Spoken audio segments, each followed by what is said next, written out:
నమస్తే. ఎన్నో విషయాలు ఆధ్యాత్మికంగా మనం రెగ్యులర్గా మాట్లాడుకుంటూనే ఉన్నాం మెగా9 టీవీ ద్వారా. సో ఈరోజు ఒక మంచి కార్యక్రమాన్ని మొదలు పెట్టబోతున్నాం.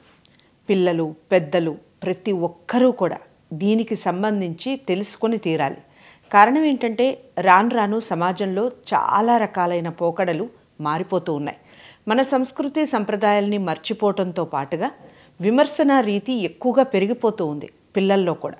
మరి పిల్లల్ని చక్కగా, ముఖ్యంగా సమ్మర్ వచ్చేసింది, హాలిడేస్లో ఉన్నారు, ఇలాంటి కథల్ని చూపించి దానికి సంబంధించిన సారాంశాన్ని, అందులో ఉన్నటువంటి నీతిని, జ్ఞానాన్ని అందరికీ తెలియజేసే క్రమమే ఈ పంచతంత్ర కథలు. గతంలో ఒకవేళ మీరు చదివి ఉన్నా, మీకు తెలిసి ఉన్నా మాకు కామెంట్ బాక్స్లో తెలియచేయండి. ఈ కార్యక్రమం ఎలా ఉంది అనేది కూడా మాకు ఖచ్చితంగా కామెంట్ బాక్స్లో తెలియచేయండి. ఈరోజు పంచతంత్ర కథలు శీర్షిక మొదలు పెడుతున్నాం. ఇక ఇందులో ఈరోజు ఒక మంచి నీతి కథ ద్వారా ఒక మంచి విషయాన్ని చెప్పబోతున్నారు. నాతో పాటు ఉన్నారు గౌరీశంకర్ గారు. గౌరీశంకర్ గారు పంచతంత్ర కథల్లో నుంచి కొన్ని ముఖ్యమైన విషయాలు చెప్తూ దాంట్లో ఎలాంటి కథని ఈరోజు తీసుకోబోతున్నారు, దాని వెనకాల ఉన్నటువంటి సారాంశం ఏమిటి, ఈ విషయాలన్నీ కూడా వివరిస్తారు. వీడియో ఎక్కడా స్కిప్ చేయకండి, పిల్లలకి ఖచ్చితంగా చూపించండి. నమస్కారం. నమస్కారం అండి. సార్ చెప్పండి, పంచతంత్ర కథలు మనం గతంలో వీడియో చేసినప్పుడే అనుకున్నాము నెక్స్ట్ ప్రోగ్రాము కథలతో స్టార్ట్ చేద్దాము, పిల్లలందరికీ కూడా యూస్ఫుల్ ఉంటుంది. ముఖ్యంగా సమ్మర్లో చక్కగా ఇంట్లో కూర్చోబెట్టుకొని అందరూ ఇలాంటి స్టోరీస్ని కానీ ఇలాంటి కథల్ని కానీ పిల్లలకి చూపిస్తే చాలా బాగుంటుంది అని. ఏ కథ చెప్పబోతున్నారో దాని వెనకాల ఉన్నటువంటి కథ విషయాలు ఏమిటి? తప్పకుండా.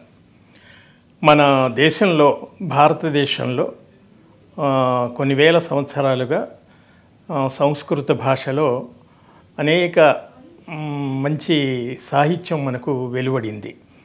రామాయణ, భారత, భాగవతలో అవి ఆధ్యాత్మికానికి సంబంధించినవైతే మనిషి సమాజంలో నైతికంగా ఎలా ప్రవర్తించాలి, సంఘం అన్నప్పుడు మనిషి 10 మంది మధ్యలో జీవించవలసి ఉంటుంది. 10 మంది మధ్యలో జీవించవలసినప్పుడు కొన్ని కట్టుబాట్లు, కొన్ని నియమాలు, కొన్ని నీతి, నిజాయితీ, ధర్మం అనేటువంటి కొన్ని అంశాలు జీవితంలో పాటించినప్పుడే అటువంటి మనుషులు మంచివాళ్ళుగా, గొప్పవాళ్ళుగా, ఉత్తములుగా గుర్తింపబడతారు.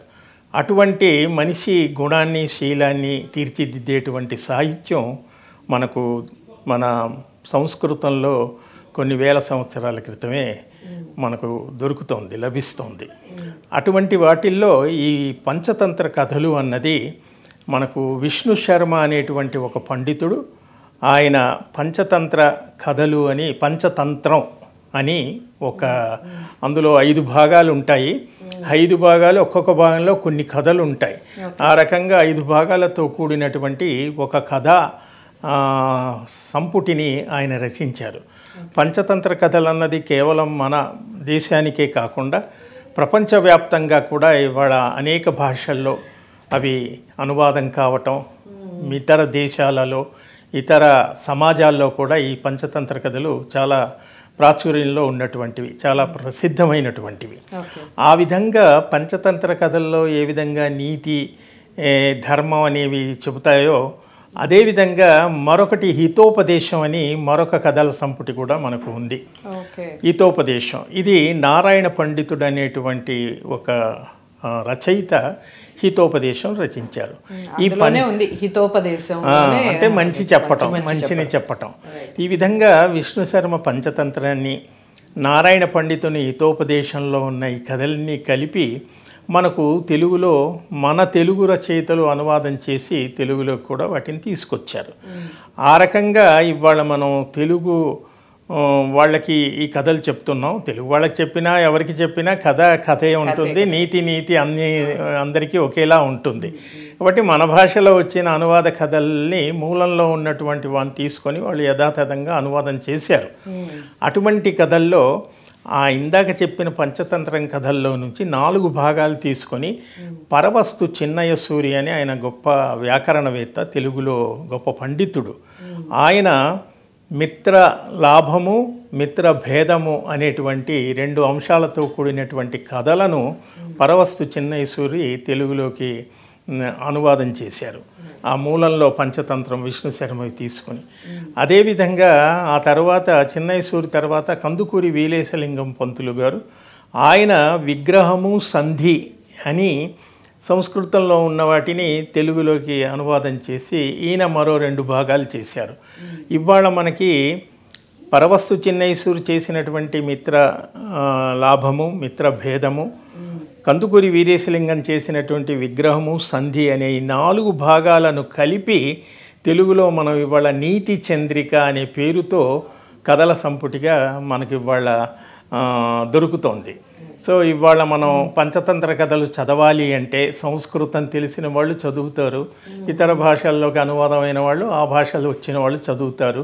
అలా మనం తెలుగులో చదువుకొని తెలుసుకోవాలి అంటే గనక ఈ నీతి చంద్రిక అనేటువంటి పుస్తకంలో ఉన్న కథల్ని మనం తెలుసుకోవాలి. ఇవాళ మనం నీతి చంద్రికలో ఉన్నటువంటి కథల గురించి మనం ఈ ధారావాహికంలో చెప్పుకుందాం.